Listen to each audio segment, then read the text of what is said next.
আসসালামু আলাইকুম ওয়া রাহমাতুল্লাহ। আলহামদুলিল্লাহি রাব্বিল আলামিন ওয়াসসালাতু ওয়াসসালামু আলা রাসূলিহিল আমিন ওয়া আলা আলিহি ওয়া সাহবিহি আজমাইন। ক্বালা আল্লাহু তাআলা ফি কালামিহিল মাজিদ, লাকাদ কানা লাকুম ফি রাসূলিল্লাহি উসওয়াতুন হাসানাহ। কবিরহাট উপজেলার ঐতিহ্যবাহী ইউনিয়ন ঘোষবাগ ইউনিয়নের সম্মানিত ব্যবসায়ী ভাইদের নিয়ে আয়োজিত আজকের এই মতবিনিময় সভার সম্মানিত সভাপতি, বিশেষ অতিথিবৃন্দ, জামাতের ইউনিয়ন পর্যায়ের নেতৃবৃন্দ, ইউনিয়নের বিভিন্ন পর্যায়ের ব্যবসায়ী ভাইয়েরা, শুকরিয়া আদায় করছি মহান মনিবের, মহান আল্লাহর, যিনি আমাদেরকে সৃষ্টি করেছেন। কে সৃষ্টি করেছেন? যিনি আমাদেরকে সুস্থ রেখেছেন। সুস্থতা কি একটি বড় নিয়ামত? একতানে খামসান কাবলা খামসি, পাঁচটা জিনিসকে পাঁচটা জিনিসের আগে গনিমত সমঝো, গনিমত মনে করো। তার মধ্যে একটা হলো অসুস্থতা আসার আগে সুস্থতা। আল্লাহ আমাদেরকে সুস্থ রেখেছেন, হায়াত দিয়েছেন কে? আজকের এই মুহূর্ত পর্যন্ত বাঁচিয়ে রাখলেন কে? তাইলে এটা একটা গনিমত, মৃত্যু আসার আগে হায়াতকে। আমরা সবাই আল্লাহর একটু শুকরিয়া আদায় করি, আলহামদুলিল্লাহ। দরুদ এবং সালাম পেশ করছি বিশ্বনবী মুহাম্মদুর রাসূলুল্লাহ সাল্লাল্লাহু আলাইহি সাল্লামের প্রতি, যাকে আল্লাহ সুবহানাহু ওয়া তাআলা একটি বিশেষ জিম্মাদারি দিয়ে পৃথিবীতে প্রেরণ করেছেন। না শুধু শুধু এসেছেন? সবাই বললেন না। দায়িত্ব নিয়ে আসছেন না এমনি এসছেন? কি দায়িত্ব? নামাজ পড়ানো? শুধু রোজা রাখবেন আর আমরাও রোজা রাখবো, এই দায়িত্ব নিয়ে আসতেন? হজের তালিম দেওয়ার জন্যে? তাহলে একটা কাজ আছে নাকি? জিকির করা, সেটা? হ্যাঁ, সেটাও না। আল্লাহ তাআলা রসুলের দায়িত্বের কথাটা কোরআনের 3 জায়গায় বলেছে। কয় জায়গা? 3 জায়গা। সূরা সফ 9 নম্বর আয়াত, সূরা তাওবা 33 নম্বর আয়াত, সূরা আল ফাতহ 28 নম্বর আয়াত। আল্লাহ তাআলা বলছেন, হুয়াল্লাযী আরসালা রাসূলাহু বিল হুদা ওয়া দীনিল হক। তিনি সেই মহান আল্লাহ যিনি তার রসুলকে হুদা এবং দ্বীনে হক দিয়ে পাঠিয়েছেন। হুদার ব্যাখ্যা এখানে করে নেই, একবারে কোরআনের 2য় সূরার শুরু দিয়ে হুদার ব্যাখ্যা করেছেন। যালিকাল কিতাব লা রাইবা ফিহি হুদাল লিল। তাহলে হুদা মানে কি? কিতাব। আর কিতাব বলতে এখানে কোন কিতাবকে বোঝানো হয়েছে? সবাই কি কথা বুঝেন আমার? যে এই সত্য কথাগুলোর সাথে একটু জবানের স্বীকৃতি দিলে কি সওয়াব না গুনাহ? তাহলে এখানে কিতাব দ্বারা কোন কিতাবকে বোঝানো হয়েছে? কোরআন। আর 2 নম্বর দিলেন দ্বীনে হক। 2 নম্বর কি? দ্বীনে হকের ব্যাখ্যাটাও এখানে করেন নাই, কোরআনের বিভিন্ন জায়গায় করেছে। ইন্না দ্বীনা ইনদাল্লাহিল। তাহলে দ্বীনে হকের কি নাম? দ্বীনে হকের কি নাম? তাহলে আল্লাহ তার রসুলকে কয়টা জিনিস দিয়েছেন? 1 নাম্বার কোরআন, 1 নাম্বার, 2 নাম্বার ইসলাম। কোরআন দিছে এই জন্যে তোমরা শুধু তাবিজ লিখবা, নিজ গলায় ঝুলাইবা আর সবারই তাবিজ দিয়ে জিন বুঝ যা আসে তাড়াইবা। এই মহান কাজের জন্য কোরআন এসছে। তাহলে পানি পড়া দেওয়ার জন্য এসছে, এটার জন্য আসে নাই। তাহলে প্রত্যেকটা থানার সামনে ড্রামে ড্রামে সাইল থাকবো, হুজুরা শুধু সাইল ফুটবা, চোখ ধরব, এই জন্য ফাটা নাই। আল্লাহ এর পরে বলছেন কেন ফাটাইলেন? লিইয়ুযহিরাহু আলাদ দীনি কুল্লিহি। এর ব্যাখ্যা করেছেন মুফাসসিরিনে কারণ লিইয়ুগলিবাহু, গালেব করার জন্য। এই কোরআন আর ইসলামকে প্রমোট করার জন্য।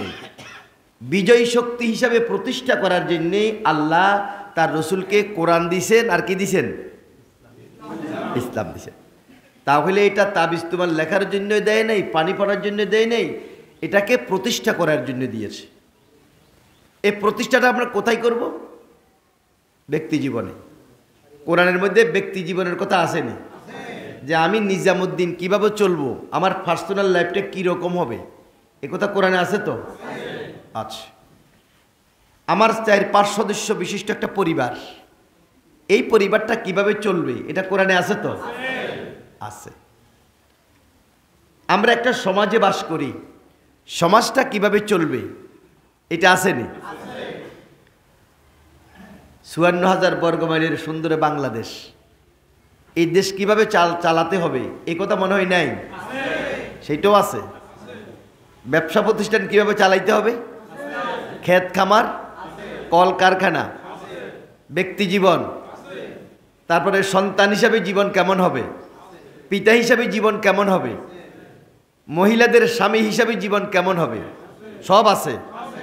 তাইলে সব কিছু যেটা যেই জায়গায় প্রযোজ্য সেই জায়গায় প্রতিষ্ঠা করার জন্যে আল্লাহ তার রসুলকে কোরআন দিছেন। আর এই কোরআন আর ইসলাম প্রতিষ্ঠা করার যে পদ্ধতি, যেই পথ, এটা ফুল বিছানো। এই পথে চললে সবাই ফুলের পাপড়ি মারবো নাকি? মারত না? কমলা আলু আসবে, হালুয়া রুটি, কার্পেট বসানো না। এই পথটা হলো আঁকা বাঁকা, এই পথটা হলো দুর্গম, এই পথটা হলো বন্ধুর কণ্টকাকীর্ণ। এই পথের প্রত্যেকটি বাঁকে বাঁকে আল্লাহর দ্বীনের দুশ্মনেরা দ্বীনের গোলামদেরকে হত্যা করার জন্য উৎপেতে থাকে কি না? বিষাক্ত ছুরি নিয়ে, মারণাস্ত্র নিয়ে, বোমা নিয়ে, রাইফেল নিয়ে, স্টেনগান নিয়ে, এবং আইনিভাবে এই আন্দোলনের কর্মীদেরকে হত্যা করার জন্য বিভিন্ন ধরনের কালাকানুন, আইন কানুনের মাধ্যমে তাদেরকে হত্যা করা হয়। তাদেরকে কখনো কখনো শুলে চড়িয়ে হত্যা করেছে, কখনো ফাঁসিতে ঝুলিয়ে হত্যা করেছে, কখনো রাজপথে গুলি করে হত্যা করেছে। এই জন্য আল্লাহ পরে বলছেন ওয়ালাউ কারিহাল মুশরিকুন, তোমার এই দিন কায়েম, কোরআন ইসলাম কায়েমের এই বিষয়টাকে মুশরিকরা পছন্দ করবে না। তো মুশরিকরা যদি পছন্দ না করে, তারা ঘরে বসে বসে কি নাকে তেল দিয়ে ঘুমাবে? কি করবে তারা? কি করবে তারা? আক্রমণ করবে, বিরোধিতা করবে নাকি? তাহলে বিরোধিতা করলেও তো এটা প্রতিষ্ঠা করার জন্য রসুলকে পাঠাইছে নাকি? রসুল করেছিলেন কি না? করেছেন। মক্কাতে না মদিনায়? ইসলামী রাষ্ট্র কোথায় কায়েম হয়েছে? মদিনায়। মদিনার সনদের ভিত্তিতে একটা ছোট্ট রাষ্ট্র রসুল প্রতিষ্ঠা করলেন। সেই রাষ্ট্রের পরিধি কতটুকু ছিল? 8 বর্গমাইল। কতটুকু? জনসংখ্যা কত ছিল? মুসলমান ছিল 500। কত? আর ইহুদি, খ্রিস্টান, পত্তলিক মিলে ছিল 4500। তাহলে মোট জনসংখ্যা কত ছিল? 5000। 8 বর্গমাইল এরিয়া, 5000 জনশক্তি অধ্যুষিত একটি ইসলামী রাষ্ট্র। ওই রাষ্ট্রের কি নাম? সবাই কথা বুঝেন, শোনা যায় কথা। মাইক তো ভালো সার্ভিস দিচ্ছে আলহামদুলিল্লাহ, আমার কিন্তু গলার অবস্থা ভালো না, মাইকের সার্ভিসটা ভালো। এই রাষ্ট্রের নাম কি ছিল? মদিনার ইসলামী রাষ্ট্র। কোথায়? কত বছর রাসূলুল্লাহ এই রাষ্ট্র শাসন করেছেন? কত বছর? এই 10 বছরে এই রাষ্ট্রের পরিধি কতটুকু হইল? 12 লক্ষ বর্গমাইল। কতটুকু? বাংলাদেশের মতন কয়টা রাষ্ট্র? 23টা। বাংলাদেশের মতন কয়টা? ক বছরে? 10 বছরে। রাসূলুল্লাহ তার জীবনের শেষ প্রান্তে এসে 10ম হিজরিতে বিদায় হজের ভাষণে রসুল যেই মিশন নিয়ে পৃথিবীতে এসেছিলেন, তিনি তার মিশনটা পরিপূর্ণ করার পর বিদায় হজের দীর্ঘ ভাষণে একটা জায়গায় এই দায়িত্বটা আমাদেরকে দিয়ে গেলেন। তারাক্তু ফীকুম আমরাইনি লান তাদিল্লু মা তামাসসাকতুম বিহিমা কিতাবাল্লাহি ওয়া সুন্নাতে রাসূলিহি। আমি তোমাদের কাছে দুটো জিনিস রেখে যাচ্ছি। এক আল্লাহর কিতাব, সেই কিতাবের কি নাম? আর তার নবীর সুন্নাত। সুন্নাত হলো লাউ খাওয়া, খাওয়ার পরে একটু কাইলুলা করা, একটু মধু খাওয়া। সুন্নত হলো কোরআন প্রতিষ্ঠা করার পদ্ধতি হলো সুন্নত। ভালো করে বুঝে নিয়েন। সুন্নত মানে হলো তরিকা, সুন্নত মানে হলো পদ্ধতি, সুন্নত মানে হলো সিস্টেম। কি কথা বুঝে আসছে? এই কোরআনকে প্রতিষ্ঠা করার পদ্ধতিটা হলো কি? কোরআন বলছে শুধু আকিমুস সালাত, একটা থিওরি দিছে। কোরআন হলো থিওরিক্যাল রসুল, আর রসুল হলেন প্র্যাকটিক্যাল কোরআন। কোরআন বলছে আকিমুস সালাত, আর নামাজ কিভাবে আদায় করতে হবে বাস্তবতা দেখাইছেন কে? কোরআন বলছে আকিমুদ্দিন, দিন কায়েম করা জমিনে। আর কেমনে দিন কায়েম করতে হবে প্র্যাকটিক্যাল দেখাইছেন কে? এই জন্য রসুল দুইটাই বলছেন, তোমরা কোরআন আঁকড়ে ধরবে, আর কোরআন বাস্তবায়নের যে পদ্ধতি আমি রেখে গেলাম, কর্মনীতি কর্মকৌশল, সেটাও তোমরা কি করবে? লান্তা দিল্লু। তাহলে তোমরা গোমরা হবে না, পথ হারা হবে না, পথভ্রষ্ট হবে না, তোমরা পরাজিত হবে না, তোমরা ক্ষুধা দারিদ্রতায় কষ্ট পাবে না, তোমরা পৃথিবী শাসন করবে যদি এই দুইটা জিনিস তোমরা মেনে নাও। সম্মান আর শ্রদ্ধার সাথে স্মরণ করছি সোহাদা আজমাইনদের, যারা এই দিনের জন্যে নিজের বুকের তপ্ত রক্ত দিয়েছেন, মূল্যবান সম্পদ জীবন দিয়েছেন। আমরা কি তাদের জন্য দোয়া করতে পারি? আল্লাহ তুমি তাদের শাহাদাতকে কবুল করে নাও, জান্নাতে তাদের জন্য উচ্চ মর্যাদা দান করো। আর আজকে যারা হাসপাতালে আছে, বিশেষ করে জুলাইয়ের আগস্ট মাসে শত শত না, হাজার হাজার হাজার, কারো পা নেই, কারো হাত নেই, কারো চোখ নেই, কারো শরীরের ভিতরে অসংখ্য বুলেট, এটা নিয়ে তারা আছে। যারা শহীদ হলেন তারা তো আল্লাহর কাছে চলে গেলেন, কিন্তু যারা এখন অ্যাক্সিডেন্ট হয়ে আহত হয়ে দুঃস্ব যাতনায় তিলে তিলে সহ্য করছেন, এদের এই কষ্ট আর শাহাদাতের বিনিময়ে আজকে আমরা এখানে মুক্ত বাতাসে 15, 16, 17 বছর পরে কথা বলতে পারছি নাকি? তাহলে যাদের ত্যাগের বিনিময়ে এখানে এসেছি তাদেরকে সবসময় আমরা স্মরণ করব, তো স্মরণ করব। সম্মানিত ভাইয়েরা আমার, দীর্ঘক্ষণ পর্যন্ত আমাদের দায়িত্বশীল ভাইয়েরা অত্যন্ত মূল্যবান কথাগুলো বলেছেন। এই জন্য ভূমিকা দিলাম এতক্ষণ, এরপর আমার আর বক্তব্য বেশি নেই।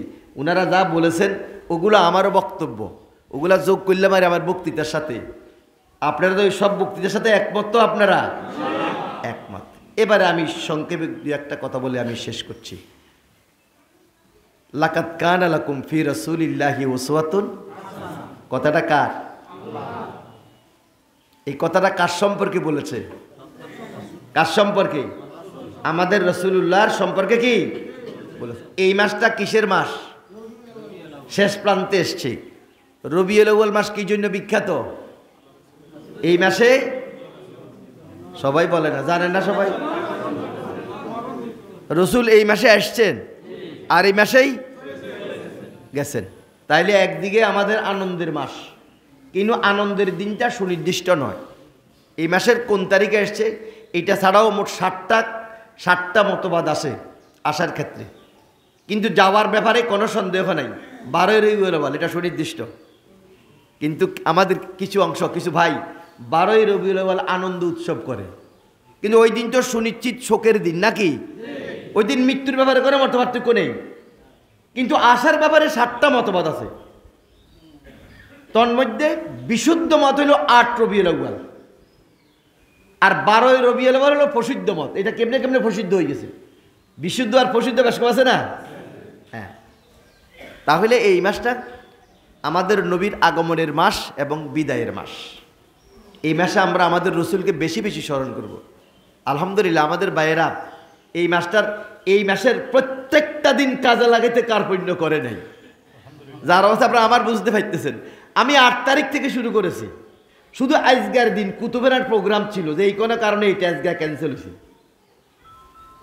আমাদের ভাইয়েরা আলহামদুলিল্লাহ বিগত 15 বছরের যেই কষ্ট করেছে এই মাসের রবিউল আউয়াল, সেটা আমাদের সকল দায়িত্বশীল কেউ ফ্রি নাই, প্রতিদিন প্রোগ্রাম চলছে। তো এই জন্য আমি এই আয়াতটা বাছাই করলাম, যেহেতু নবীর মাস এটা। আল্লাহ এখানে বলছেন লাকাদ কানা লাকুম ফি রাসূলিল্লাহি উসওয়াতুন হাসানা, অবশ্যই তোমাদের জন্যেই আল্লাহর রসুলের জীবনে রয়েছে অনুসরণীয় আদর্শ, অনুসরণীয় অনুকরণীয় আদর্শ। কথাটা কার? তাহলে আমরা আদর্শ কারটা গ্রহণ করব? কার্ল মার্ক্সের আদর্শ, লেনিনের আদর্শ, মাও সেতুংয়ের আদর্শ, জো বাইডেনের আদর্শ, শেখ মুজিবের আদর্শ, কোন রাজনৈতিক পার্টি তার নেতার আদর্শ, যেই কোনো রাজনৈতিক দল তার নেতার আদর্শ, রবীন্দ্রনাথের আদর্শ, কাজী নজরুলের আদর্শ, গৌতম বুদ্ধের আদর্শ, শ্রী চৈতন্যের আদর্শ, কার আদর্শ গ্রহণ করতে হবে? কোন কোন ক্ষেত্রে? সকল ক্ষেত্রে। শুধু রাজনৈতিক ক্ষেত্রে লাগবে না, সেটাও লাগবে। রাজনীতি কি রসুল করেছেন? রসুলের মতো রাজনীতি কি উনার আগে কেউ ছিল? উনার পরে আর কেউ রাজনীতিবিদ আসবে? রসুলের পরে উনার মতন রাজনীতিবিদ পৃথিবীতে আর আসবে? বুঝি বলিয়েন। উনার আগেও উনার মতন রাজনীতিবিদ, কূটনীতিবিদ, যুদ্ধের ময়দানের সেনাপতি ছিল, সমাজপতি ছিল, শিক্ষক ছিল না। ব্রিটেনের সেন্ট্রাল মিউজিয়ামের প্রবেশ পথে সাদা পাথরের উপরে খোদাই করে তারা লিখে রেখেছে, ব্রিটেন কি মুসলমানের দেশ না খ্রিস্টানের দেশ? তারা এই খ্রিস্টান দেশের সেন্ট্রাল মিউজিয়ামের গেইটে তারা লিখে রেখেছে, as a father, as a teacher, as a leader, as a law giver, as a law maker, as a reformer of the society, Muhammad is the superman of the world. ইমান তারা আনুক বা না আনুক, স্বীকৃতি তো তারা দিল। এতে আমাদের পাওনা আছে না? আমাদের মনটা বড় হয়ে গেল না? পিতা হিসাবে, শিক্ষক হিসাবে, নেতা হিসাবে, আইন প্রণেতা হিসাবে, আইন প্রয়োগকারী হিসাবে, সমাজ সংস্কারক হিসাবে মোহাম্মদ রাসূলুল্লাহ সাল্লাল্লাহু আলাইহি সাল্লাম হলেন পৃথিবীর মধ্যে সুপারম্যান। তার ধারে কাছে কেউ কি আছে?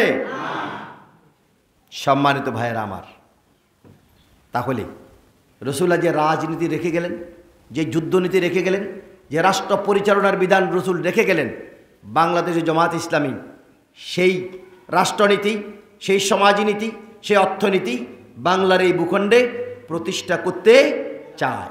আপনারা কি জামাত ইসলামীর সাথে আল্লাহর জমিন, আল্লাহর দিন কায়েম করার জন্যেই জামাতের এই কর্মসূচির সাথে আপনারা একমত আছেন? কারা কারা একমত আছেন একটু দেখি।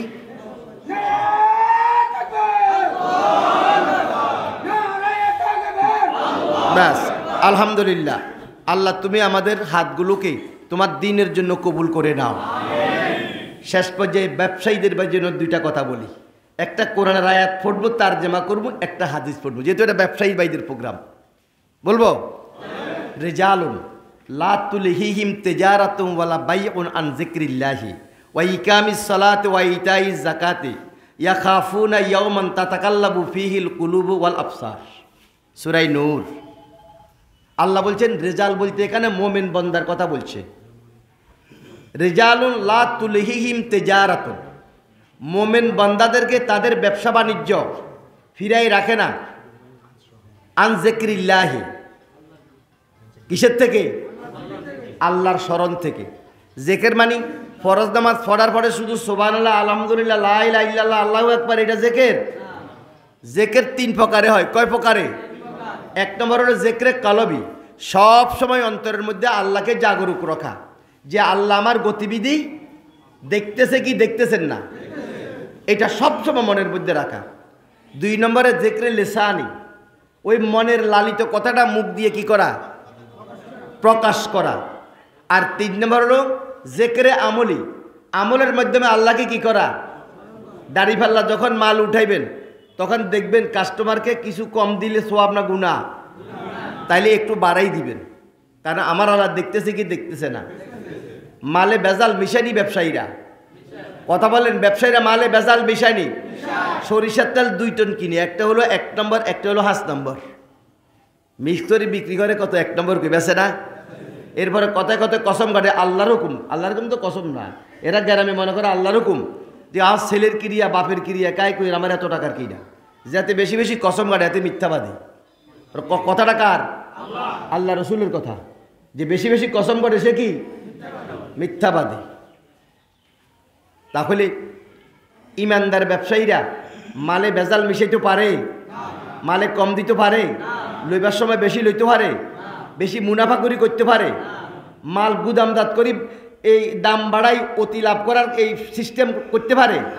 পারে না। তারা সব সময় কাকে স্মরণ করে? যেহেতু ব্যবসা করে খাঁটি ইমানদার ব্যবসায়ী, নামাজ পড়া লাগতো না। তারা ইকামিস সালাত, তারা নামাজ পড়ে, আর ওয়াইতাইস জাকাত, তারা জাকাতও দেয়। কোন ব্যবসায়ীরা?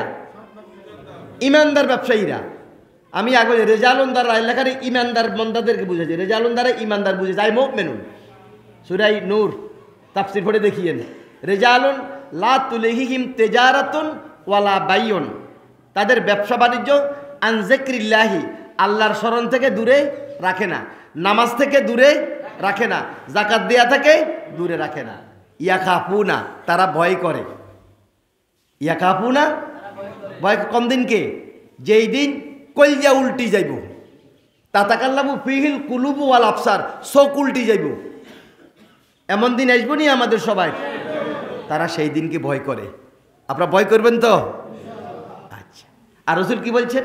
কালা রাসূলুল্লাহ সাল্লাল্লাহু আলাইহি সাল্লাম আস-সুদুক আত-তাজিরুস সুদুকুল আমিন মান নাবিয়িনা ওয়াস সিদ্দিকিনা ওয়াস শুহাদাই ফিল জান্নাহ। সৎ ব্যবসায়ীরা, আমিন বিশ্বস্ত ব্যবসায়ীরা জান্নাতে কার সাথে থাকবো? নবীদের সাথে থাকবো, সিদ্দিকীদের সাথে থাকবো, শহীদদের সাথে থাকবো। শহীদ না হয়ে তাদের সাথে থাকবেন আপনারা। মর্যাদা কম না বেশি? ব্যাস। আল্লাহ তাআলা আমাদের সকলকে সহি সালামতে রাখুন। যেই স্বাধীনতা আমরা পেয়েছি, এই স্বাধীনতাকে কাজে লাগিয়ে যাতে প্রিয় মাতৃভূমি বাংলাদেশের প্রতি ইঞ্চি জমিকে আল্লাহর কোরআনের জন্য আমরা আজাদ করতে পারি। কি চেষ্টা করবেন? আমরা বাংলার প্রতি ইঞ্চি জমি কিসের জন্য করতে চাই? আল্লাহর কোরআনের জন্য। কিসের জন্যে? আল্লাহর আইনের জন্যে, রাসূলের আদর্শের জন্য। আর কোনো কাম আছে আমাদের? পারবো তো আমরা ইনশাআল্লাহ। আল্লাহ তাআলা আমাদের সকলকে তার খালেস বান্দা হিসাবে কবুল করে নিন, আমাদেরকে মুজাহিদ হিসাবে কবুল করে নিন। আল্লাহ তুমি মেহেরবানি করে মৃত্যু তো দিবা, আমাদের শহীদের মৃত্যু, শাহাদাতের মৃত্যু আমাদের নসিব করিও। আমা তৌফিকুনা ইল্লা বিল্লাহ। আসসালামু আলাইকুম ওয়া রাহমাতুল্লাহ।